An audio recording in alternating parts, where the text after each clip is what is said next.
Tu as parlé du devoir de s'informer, Mmh. qui ferait partie des devoirs citoyens. Il y a un livre classique en sciences politiques, qui est le livre d'Albert Hirschman, qui s'appelle Bonheur privé, action publique. Dans cette antithèse-là, dans cette dichotomie-là, tout est déjà dit.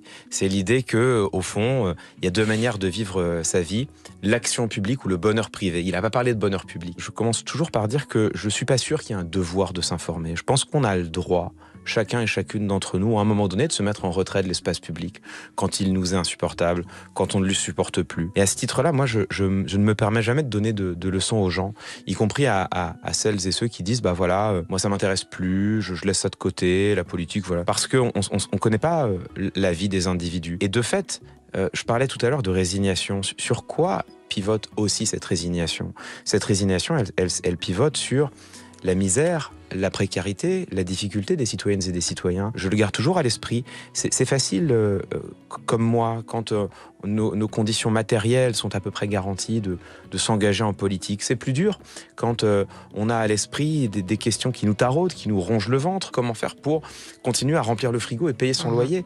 Ben, c'est sûr que quand c'est ça, les interrogations, on a peut-être un peu moins d'allant. Peut-être, je dis bien peut-être. Il y a des gens qui sont dans la plus grande des misères et qui sont de grands militants politiques. Il n'y a pas de difficulté. Mais Et l'inverse. Mais l'inverse aussi, voilà. Surtout là, c'est Il y en a l'inverse, certains je pense. qui subissent cette domination. Et d'ailleurs, c'est aussi pour ça que je crois que quand on a, pour le coup, le privilège d'avoir une vie confortable, peut-être que justement, on a aussi ce devoir moral qui pèse sur nous d'essayer justement de faire changer les choses pour ceux qui n'ont plus l'énergie pour le faire là, aujourd'hui, et qui l'auront peut-être demain. Donc ça, c'est la première chose qu'il faut dire. Et puis ensuite, je crois que dans tout cela, là, ce qu'il faut garder en tête, c'est la force des émotions, justement. On parle beaucoup de la colère comme d'une émotion toxique, en disant, c'est une émotion, d'ailleurs, quand on écoute les gourous du développement personnel, ils vont nous expliquer que la colère fait partie des émotions dites négatives, mais moi je crois pas du tout. Moi je crois pas qu'il y ait d'émotions négatives, de toute façon. Je crois qu'il y a des émotions qui nous habitent, qui nous transpercent, qui nous taraudent sans qu'on puisse y faire quoi que ce soit. Et je crois que la colère, elle nous met en mouvement. Et en fait, je pense qu'il faut la cultiver.